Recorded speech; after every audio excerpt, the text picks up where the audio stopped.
Hi guys! Tara, unboxing tayo. Punta tayo sa taas. Buksan natin tong bagong trend ngayon na iPhone.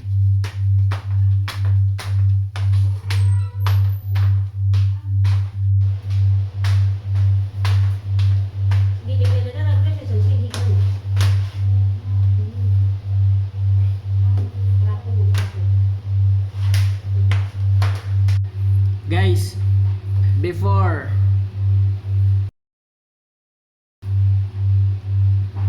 and after.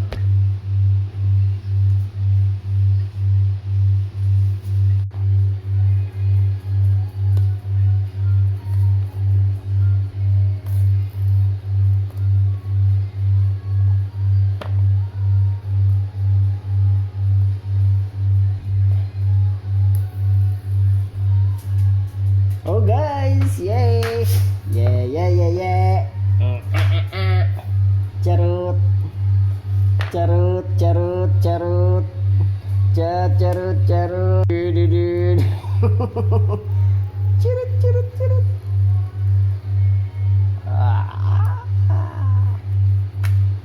Ito guys, yung bagong trend ngayon na iPhone 17 Pro Max.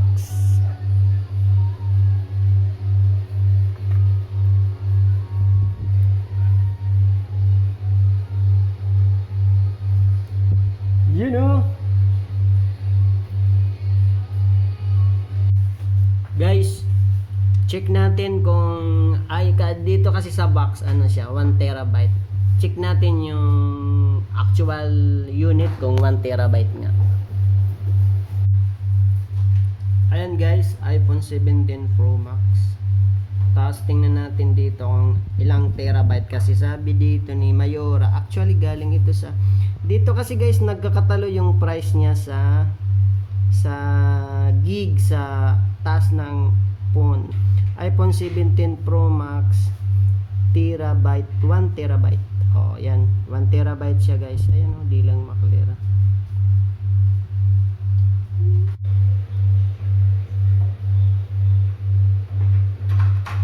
Ayan guys, Apple ang lumabas.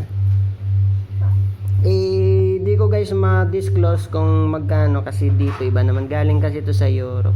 Actually sa Europe mura lang to doon, pero dito sa Pilipinas di ko alam kung magkano. 1 terabyte.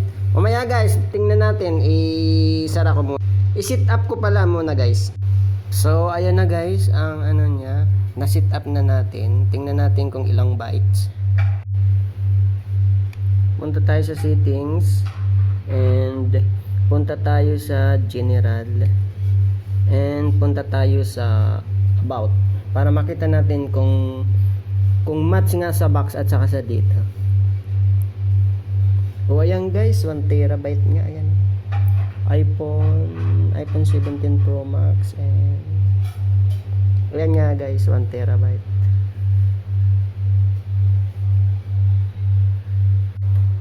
Ito guys ang luma ko. Tingnan natin kung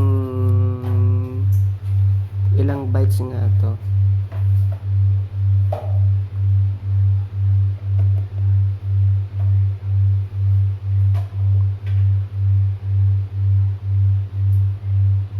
Punta tayo sa general ulit. General. Tapos about. Ayan guys, yung ano, itong iPhone 16 Pro Max. iPhone 16 Pro Max. Ano lang to guys, mababa lang ito. Samba dito ang ano nito, ang capacity. Mababa lang to guys, 256 gigabytes lang to. Yan oh. Mababa lang siya. Pero ngayon, tinaasan ni Mayora, 1 byte. Meow, meow, meow, meow, meow. So guys, nakita nyo na yung upgraded phone ko. Sumabay lang tayo sa trending, kala ko hindi makahabol. Actually, ang kulay nito is orange. Ayoko sa orange kasi parang parang pambabae. At least ito pang lalaki blue. See you guys.